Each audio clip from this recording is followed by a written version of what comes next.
Hi everyone, this is Kona, and I wanted to make sure, I just realized that some of you might not be catching something when you're analyzing your data for the one proportion test, and I'm not sure, because I just honestly don't remember if I really emphasized enough to watch out for something and what to do if it happens. So now that sounds really ominous, right? Okay, so the claim is the proportion of people who attend church, and this is for this data right here, which is a sample that was collected from college students, is more than 57%. So what we're doing is going to base all of our stuff off of a national survey that found that 50% of people attend church and 43% of people don't attend church. So this is our claim based on this data, but we had a national survey that found 57% of people. So that's where that 57% is coming from, is the national survey. So we're trying to test this data against the 57%. So let's go ahead, and I'm not going through all the steps. I just want to hit the really important thing. So let's go ahead and go to tables, tally, and we're doing attend church, counts and percents, and we're going to go ahead and click OK. So ours, we have that it's 58.57% of people attend church and 41.43% do not attend church. So that's what we have. But is it statistically different? That's what that one proportion test does. So that's what we're going to test for.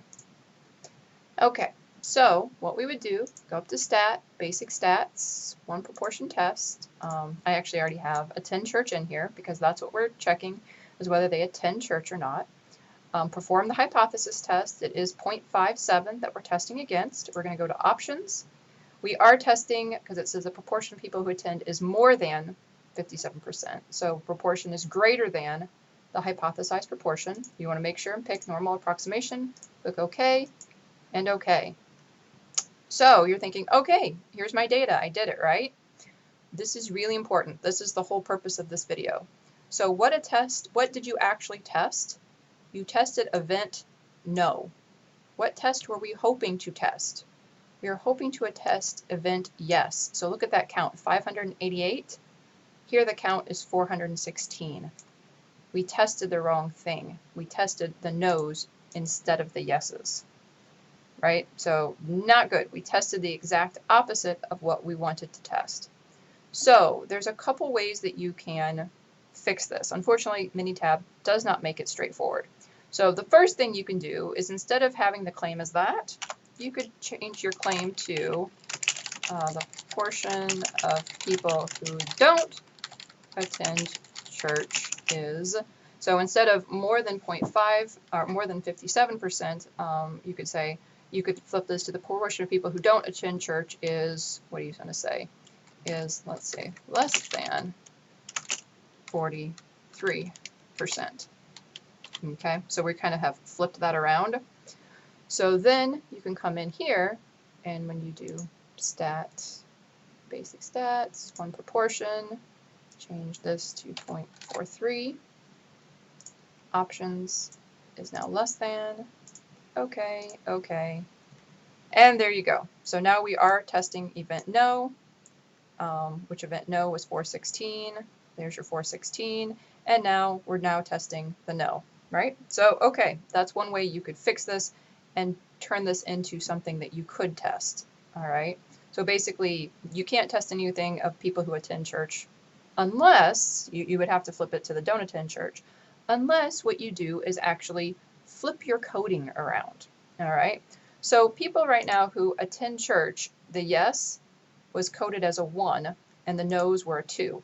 And that's where Minitab is just kind of funny, where if it's got the choice, it always picks and compares it against option 2, not 1. So what you need to do is flip that around. So to flip that around, you would go to Data, Code, to Numeric, and we're not doing religion.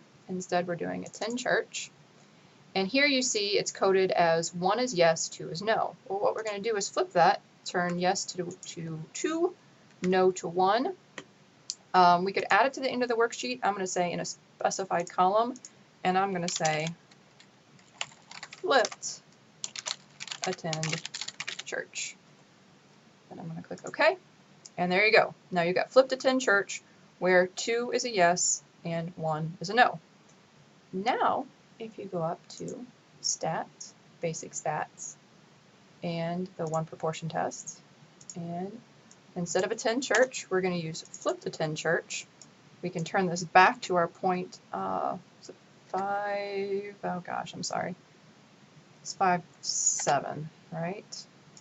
Then options, and this time we're going back to our greater than. Okay, and click OK. So now our event is 2, which remember 2 we coded as yes, and the flipped variable attend church we see is x is 588, and the 588, if you look up there, is our yes count. Good, I got the 57, sorry, it's late Friday.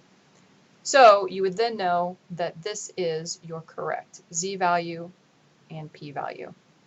So I hope this helps. Let me know if you have any questions.